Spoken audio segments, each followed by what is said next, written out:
And welcome, welcome. Baruch atah Adonai Eloheinu melech haolam asher kitshanu b'mitzvotav v'tzivanu la'asok b'divrei Torah. Amen. And good to have everyone. Good to have Golda back today. Great. All right. And we'll go into the screen share right away.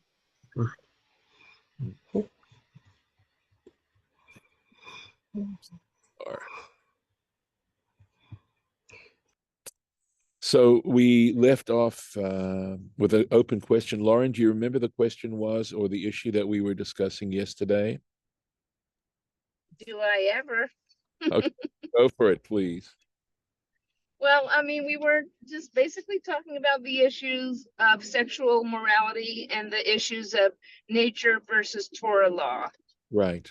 I mean, that's it's not, you can't do it that's a simple version, but you can't talk about it in a simple way. No, there is no way to talk about it in a simple way. And sadly, it becomes very emotional, sometimes very quickly, and it's very tough. It's very tough. I think, the thing that I read that I thought was sort of helpful, this is years ago, I was doing some reading, and it made, and I'm trying to think of the correct term for it. Okay. That Judah, there's the issue of to what degree do we believe in determinism? And to explain determinism, it means that basically we are created in such a way that we can't help being the way we are, and there's nothing we can do about it. That human beings are created with the particular DNA and other kinds of character traits, and sexuality being, and sexual orientation being one of those things, and there's nothing you can do about it. And it would appear that the Torah basically says that's not true, that is a kind of enslavement, and that being able to be mindful over these things and being able to engage, may we call it a battle against what's one's predispositions, is actually the very issue of being a human being, and that's what liberates us. And the arguments that we use nowadays in terms of our sexual choices, etc., would not necessarily be considered valid in previous generations and in other societies. Having said that, and I would say that also I do feel that it's terribly important to allow every individual to try and sort these things out. And that I also hold on to the fact that if it's between consenting couples, that people need to figure this one out for themselves, that we all struggle to some extent with these issues. And I don't want to be taking people's lives and doing the kinds of legislation that we're seeing happening around us right now.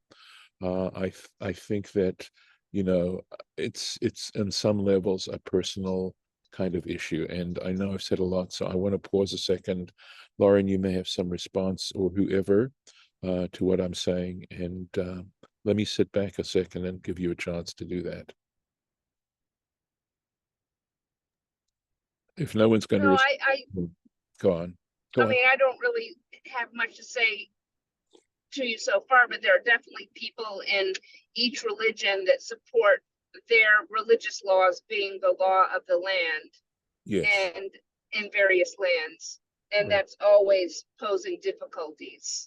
Understood. For a number of reasons, because religious laws themselves are up to interpretation and are complex. Right. And they're dealing with people who are even more complex. I hear where you're coming from, and I agree with you. It's very complicated, because societies we can't judge all other societies by American society, and the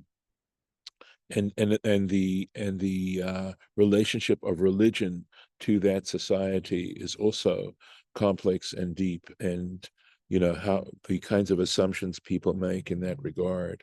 It's definitely a big subject. I don't know that I'm really equipped to handle it well.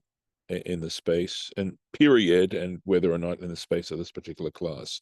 So if you're comfortable, let me go on, and we'll keep moving with the text. And if issues come up, we'll try and do our best to deal with them, if that sounds like a good proposal. So okay. So here we read this verse already. It's interesting that Rashi does not have any comment about this at all. The one little issue that I would deal with, since before we move on to another verse, is the word to'eva. We've talked about it. My sense these days is to describe it as disgusting and to translate it that way. There is an interesting and somewhat famous drash about that word, and it's right down here. And this is I'll read it to you. It's here in the Torah Tamima. To'evahi. Amar le Bakara ben Kapara la Rabbi. Bar Kapara said or asked Rabbi. Rabbi, of course, is Rabbi Yehuda Hanasi. And he had a question to ask him, and that is, my to'eva. He says, what exactly is to'eva? What do we mean by to'eva when the Torah describes this as to'eva? And it may be Bar Kapara was the one who was actually answering this question, because it doesn't say Amar le Rabbi, but that Bar Kapara was responding to an implied question, or perhaps Rabbi asked him the question, but I believe this is Bar Kapara's answer. To'eh ata ba. You are making a mistake. To'eh means to, so you notice how he's taking to'eva, right? He says you are making a mistake regarding it, which is a very interesting interpretation.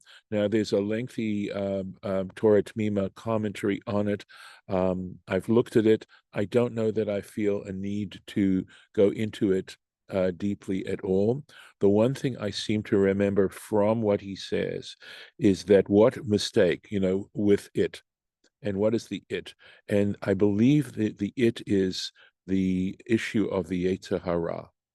That is what we translate that as evil inclination, at any rate, and to say that you are listening to the advice that your impulses are giving you, and that's the mistake you're making, that you're giving in to your impulses, which is very different from the word disgusting, right? There may be some connection to it, but regardless, it is an interesting comment, and I thought you might find that interesting in terms of the fact that there's some question on the part of our early rabbis as to what this word means too. Okay, so let's go on with that. I'm going to continue. All right.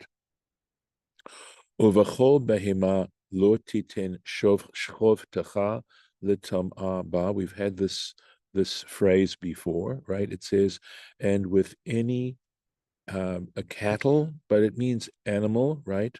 Lord, you shall not give your seed to Lauren. You had the Chabad translation, right? But to I become don't have, I mean, I'd have to leave the it's Zoom to okay, turn on Chabad because I have my phone. no problem. I remember what it is. It means to But become filed through it. In other words, I, yeah. Go ahead. Go ahead. I'm just saying that, to what you referred to before in using the word evil impulse, I Mhm. still would Mhm. have a huge problem with saying that, that two gay men who have a total loving, committed, long-term relationship and wanting to make physical pleasure being a part of that in various ways, I have a problem seeing that as evil. I understand that. I really do. I don't feel it's for me to judge it right now. I'm simply trying to understand what the Torah is saying about it, and then obviously trying to make it something that I feel is appropriate. Again, I wanted to point out that it refers strictly to the act of coition. That's it. But then that Yeah, act is but prohibited in many other cases as well. Okay, but within but the you Torah. it's lines like these though that drive people away from religion, I period. I know, know I that's know. throwing the baby out with the bathwater, Yeah, but I because, understand. as you said, it's so emotional and they disagree with it so strongly, they Yeah, don't see how it could come from God. And if it comes from God, God can't be good. That's the way people think. And yeah. that's a lot of people are driven away from religion, away from the Torah by lines like this. I understand. I understand. I understand. I have no argument with you at all. So the best I can try to do is not to try to deny it, not to try to pull it under the rug, but to try to say we need to keep an open mind about this. And it sort of comes under what I think it was, I don't know if it's Akiva or Hillel, who says, never say you'll never understand. Someday you may understand. Um, I just know that this is sort of a an issue, right? Who is the determinant of what's right and what's wrong?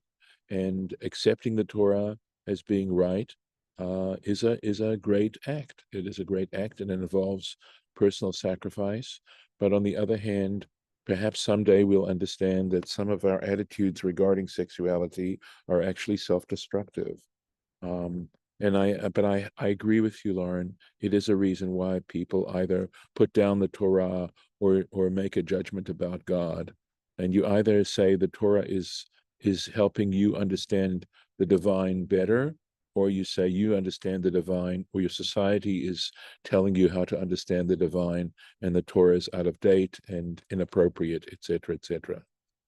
Um, I agree. I this all I can try to do, and I do try, I think you know that, is to try and show how we can misinterpret the Torah, or there are ways of understanding the Torah that help us. Because my basic place is that I do trust the Torah.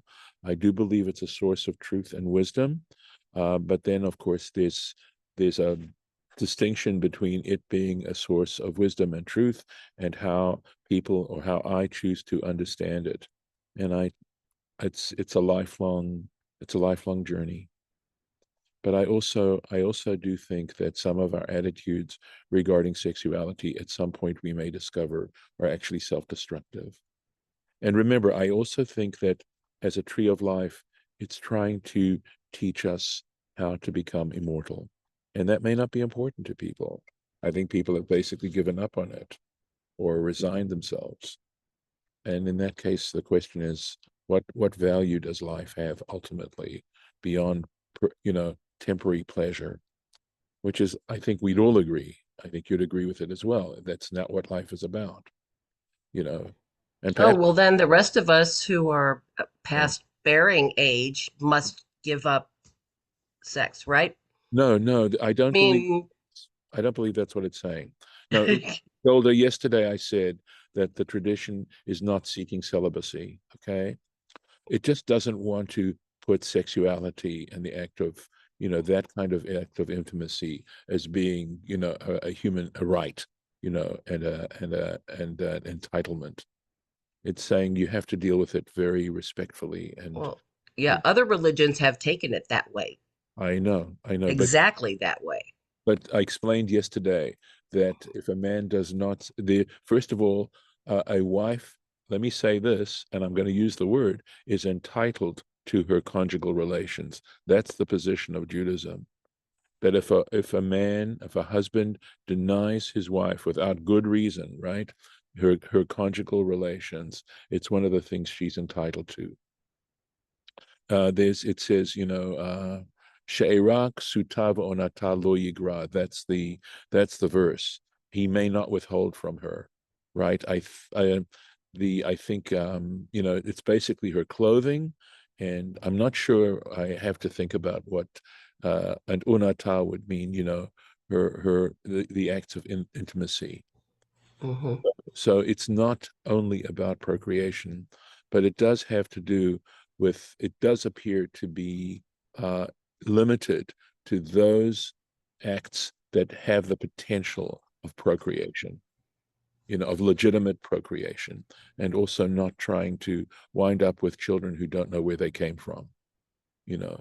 Because And remember, yeah, according to the text, also some wombs are opened up and much later in life. yes, that's right. That's right. No, so I don't think there's any question about that. Okay, let's. So here now we're talking about having relations, carnal relations with an animal, right? Yeah, I think we need to put some asterisks in Torah, or at least other versions of when we put it out there. Just say we have that there are other teachings that have addressed this and where to go, like a link. Yeah, You yeah. know, it's just like we need, yeah, Well, and so again, that it's you can see what has been written since then and how it's been interpreted right. in the 2000 years since then. Mhm. Yes. Let me Hmm. let me finish this verse. Okay. So there's a man having carnal relations with an animal, with a female animal, and here, interestingly, it goes on to say, and a woman, the isha lo ta'amod lifnei behema, a woman should not stand before an animal, lirivah, in order to have carnal relations with her. Tevel hu, it's considered depravity. So again, we know that people are capable of any kind of expression of sexual behavior. And the Torah doesn't try to shrink away from these particular things. And of course, it reminds me of a sort of a joke about the person who refused to read the Torah because it gave her too many bad ideas. So, at any rate, there we go. So here's the word tevel, right? Tevel, who? Again, a word that's not common. Lashon, uh, I'm looking at this kadash maybe or kode. It doesn't, there's no vav here, okay? So I don't have vowels here, okay? Maybe kadesh, but here the word kadesh, which means to separate off. Here the context, in a sense, because we have the word kadesha, which refers, that's a word that refers to a prostitute. Uh, some say it refers to a ritual prostitute. But anyway, he says what he's saying is that the word tevel is associated with immorality. The erva, again, has to do with nakedness, right? The niuf, adultery. The chen, and here we go. This is a quote from Isaiah 10:25. By the way, Safaria has it as a reference to Jeremiah, and it's incorrect. It is Isaiah 10:25. Api, it means my anger, al tivlehem. Okay, or I think it is tivlehem. My anger is over their depravity. So again, yesterday I tried to contextualize the what is behind all these kinds of laws. Let's see if there's any more Rashi on this. Yes. Okay. Davar acher, another interpretation. Tevel hu lashon blila. It also may have the association and the connotation of mixing the irbuv. You see the word erev there, meaning to mixed, right? Mix, and in this case, irbuv is a confusion, right? Being mixed up. Irbuv zera adam, in other words, the mixing of human seed, zera bahema, and animal seed. So that's he's working hard on the word tevel and trying to understand it. So let's go on. Okay, here we go.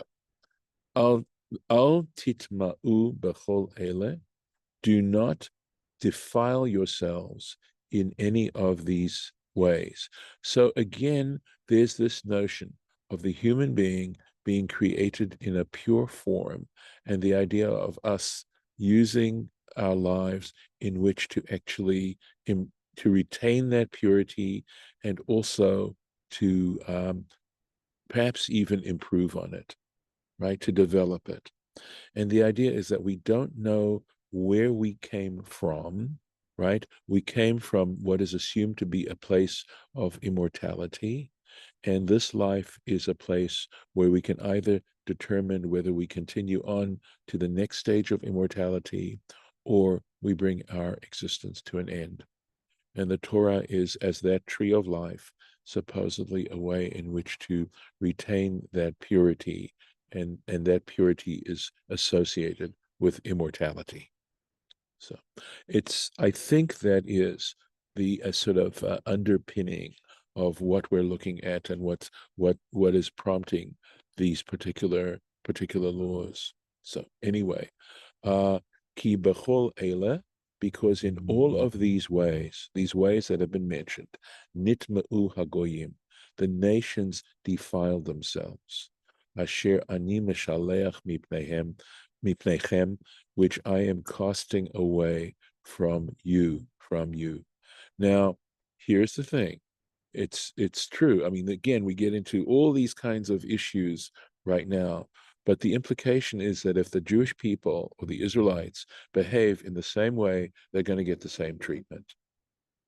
And incidentally, there were certainly exceptions, and in fact, I finally came across an earlier passage that made it very clear that if somebody from one of those other nations was not behaving that way, they were not supposed to be driven out. So these are just general statements. Vatitma haaretz, the earth, right? The land became impure, right? Ve'efkod avona aleha, and I visited its iniquity upon her. Our relationship to the very soil that we live on and how our behavior can have such an effect. And of course, we recognize that, especially these days. Look at this expression, V'taki haaretz et yoshveha. So I think it means so that the land vomited out its inhabitants. It's an interesting perception of the relationship that people have to the land on which they live.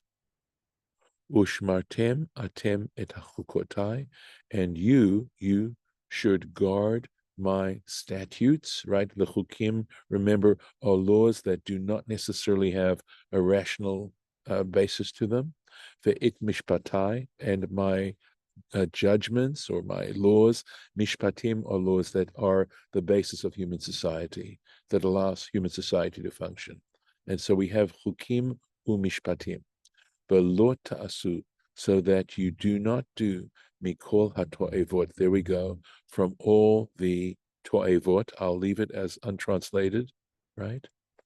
But it means these mistaken practices, if we're going to use Bar Kapara's definition, right? And let's keep going. Ha'ela, these. Ha'ezrach, both the Ezrach, which means the Israelite, the Hagar betochachem, and the stranger, literally, who dwells among you. So it means whether you're a born Israelite or you're someone who has chosen to attach themselves to the Jewish people. Here, velo taki haaretz, so that the land not vomit you out. Well, excuse me, that's kafchet, so it's over here. We are not going to deal with it yet. I'm going to assume that it's in its proper place. And it goes on to repeat this, right? It's trying to appeal and reach out to us. Ki et kol ha'to'evot ha'ele, for all these to'evot, asu anshe haaretz, the people of the land performed, they did, asher lifnechem, which the people of the land before you, right? Meaning who you're going to come upon. It doesn't mean time-wise. It means in terms of people that they haven't met yet.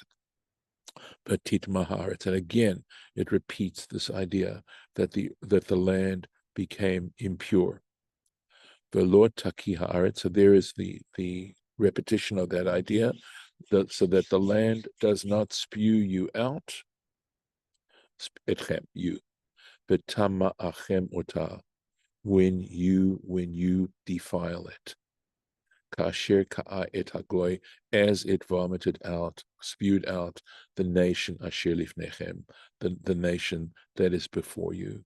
And of course, we know what subsequently happened.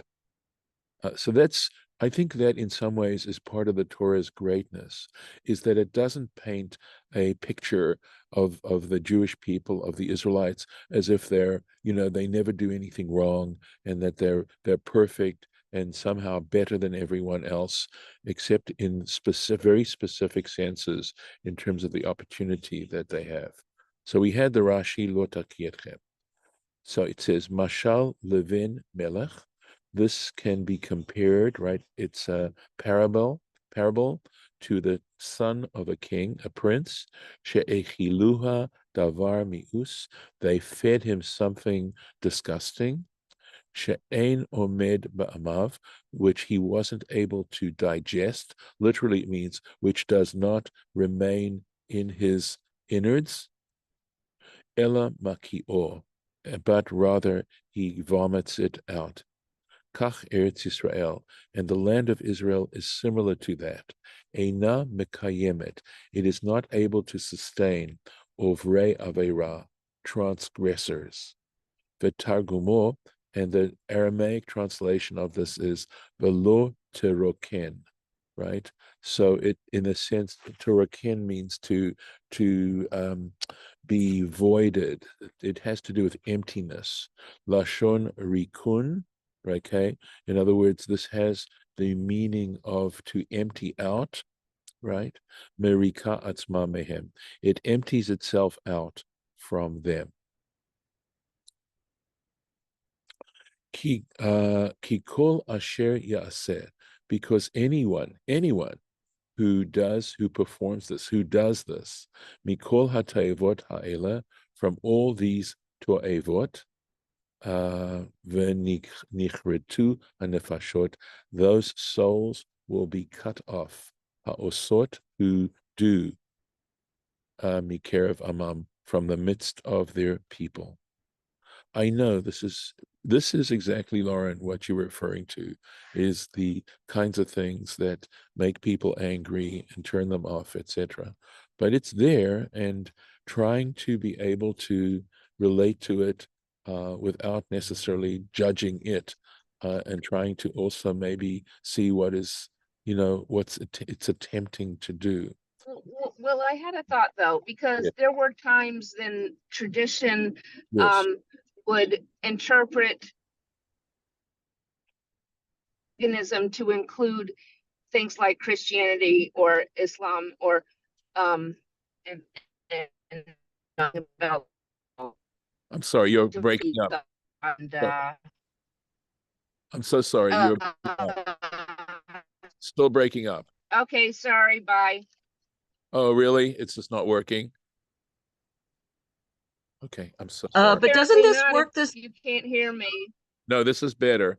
I can hear you Yeah. now. Go ahead. Try again, Lauren. Okay, well, I'm just saying that there were times are maybe you still can't hear me because I No, no, was no. trying again. No, no, Can you no. hear me? I can. You're Yeah. coming through clearly. Go ahead. Okay. There were times that been translated paganism to include Islamic and Christian Right, practitioners, right. and then recently that has softened. And can you turn that back on so I can hear? So then um it's possible that one day that line about ways of lying down with a woman, there may be other ways to interpret the plurality of that word that haven't taken into a hold into tradition yet. I'm just saying that sometimes traditional interpretations do evolve. Right. I think that's true. At the same time, there's such a broad scope of interpretation, and of course the Talmud and even the Mishnah and Midrash, preserve the disagreements of interpretation. And Maimonides, in his introduction, I think, to the Mishnah, talks about why these distinctions are preserved. And the answer that I recollect him giving is so that if you come across a community that isn't practicing the way you're practicing, but is in fact practicing according to these other recorded traditions that are in disagreement, you'll know that they're still part of the overall group of what we would call, Jewish or Israelite or whatever. So it's possible. I don't know, but I think the point you're making is a good one. I personally do not look down on Christianity or Islam or many other religions that clearly have the idea of one, of one ultimate transcendent being, and find ways in which to serve that being that may be different and distinctive. But yeah, Golda, did you want to say But something? part of Yeah, but was it, there a warning? Is there a warning also, with the same idea as we've had before with things you're not supposed to do? Like, you have to remind people 2 or 3 times beforehand to remind them that that's not something you're supposed to do, or is it Yeah, something that you can, if it's not observed, you can't really be judged by that? Is it? I oh, don't know. It's okay. That has to do with a situation where you're actually going to have a court that's going to take action, and where you're trying to determine, as we do nowadays, by the way, what the intention is of the guilty party or the party who's being, or the right. accused. And that is a way of determining whether or not they realized that what they were doing was wrong, because obviously there's a difference between intentional, what your intention is, and intentional violation as opposed to unintentional violation, and the consequences are quite different. So that if it's, generally speaking, especially in the case of Sabbath breaking, that if your intention, you were not aware, it came out of a sense of some kind of level of ignorance, that in fact you're given the opportunity to totally correct it through the bringing of offerings, of sacrifices. So I don't want to get so into more. Yeah, go ahead, please. I just think that the interpretations of Christianity and Islam Mhm. has partly evolved, partly Mm, because the behavior of Christianity has mm, evolved. yes. And if we're not under their thumb to the same violent extent that we used to be, Yeah. then we can let up on the demonization. And the thing with, if you have Orthodox gay people who Hmm. are, you know, practicing in every conceivable way and moral in every conceivable Right. way, but trying to maintain Hmm. a healthful, natural family life, Right. maybe that can evolve as we understand things differently and their other interpretations of certain lines can happen. It's possible. The point, though, of course, is that there was a detestation of any kind of expression of homosexuality, and it was assumed that it was biblically supported, and I don't think it is. I think when you examine the verses themselves, it's very limited. And the idea of two people of the same gender being in love with each other and maybe finding physical ways to express their affection for each other is not prohibited by the Bible. It's not, or the Torah. It is the one act that is prohibited. And of course, that I absolutely, it could be that at some point I'm going to revise that particular position, and, on the basis of people who are far better scholars than I am. Uh, but I think already just this whole attitude that people have had, which has put down and really and truly persecuted people that choose that kind of lifestyle, is not supported by the Torah. That's a point I do want to make. So whether or not that helps, I don't know. Maybe I will be judged myself for that, but at least I'm trying to look at what appears to be the evidence, at least that I have it in my, available. Do you Uh, want to finish Yeah, the last was one going to so we say don't we're have to so do this close. next year? I know. We're so close to this, right? We're so close to Right. end this, right? So let's just. I don't think we did this, so please forgive me for going over. So hanefashot haosot, right? This, right? It said, we read the verse. Those souls that do this, that practice this. Let's see. Here we go. Let's see. I'm looking for a Rashi, and I'm not finding it. Uh, Weird. this is telling you Hagam. Maybe this is. Oh, right. Hagam Shehi Ketuva Parshat Kedoshim. Right. It's also written in the Parsha of Kedoshim. Michol Makom. Right. Nevertheless, no, this is not. This is something else. I'm sorry. I don't. I don't see the Rashi on this. That's all it is. And it could be that it's on the next down here. Here it is. Here it Yeah. is. Hazachar v'hanakeva b'mashma. We're talking when it says nefashot, souls. The implication is whether it's male or female, right? Doesn't matter. Mhm. Either way. Onwards. Ushmartem et mishmarti, and you should guard my, literally, the watching, right? My it's hard to translate, but maybe we'll have to look at the Rashi here. I have Right? charge. Yeah, that's it. Thank you. That's good. Okay. Thank you. So my charge, livilti asot mechukot hatoivot, not to perform these statutes that are toevot, asher na'asu lifnechem, which were done before you, in your, like in a sense it says in your presence, but it means, it's referring to the people that are coming up. And what this fact that it's saying this, right, and calling them chukim, means like arbitrary behavior, right?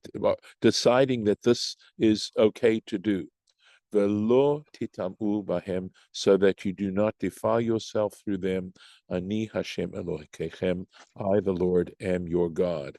And to finish up the Rashi, right? Thank you, by the way, for that translation.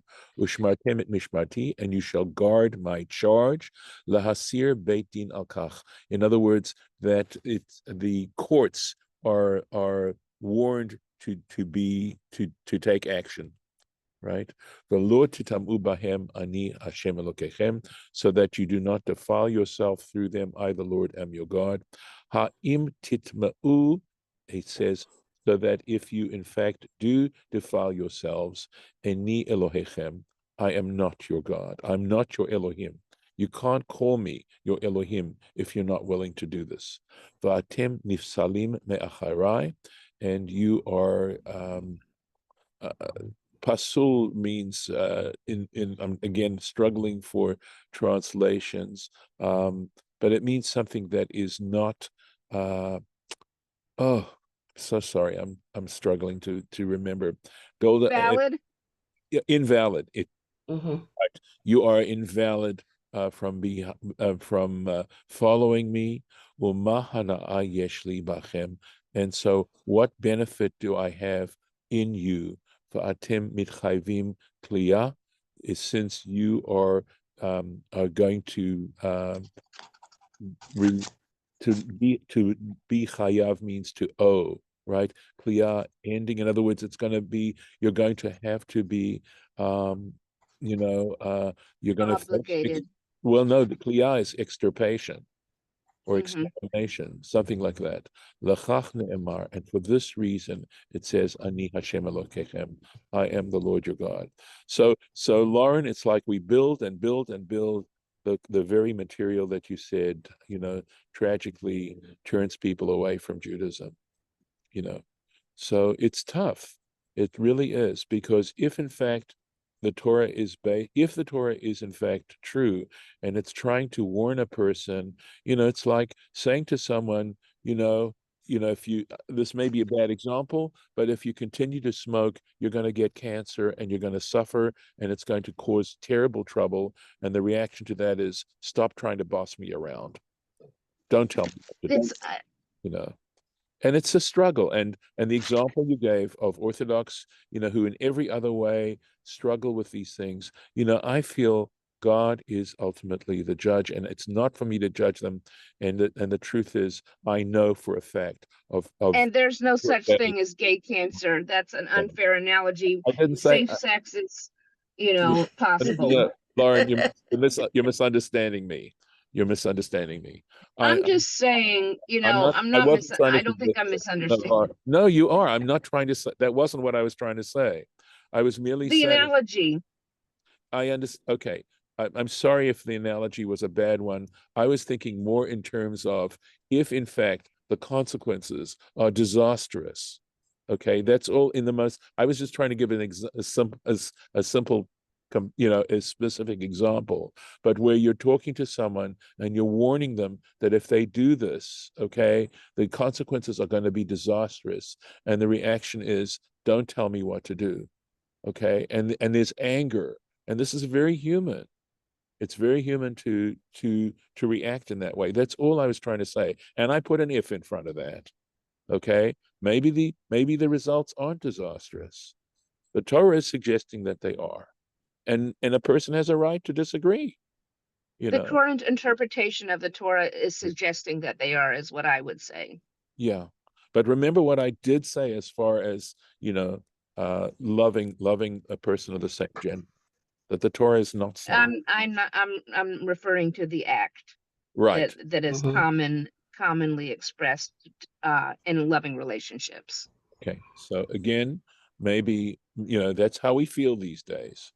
And I obviously I do accept that. But Like we feel differently about Christianity and Islam these yes, days. I hear you. I hear you. Okay, let's stop here. It may not be a good place for me to stop, but I have to.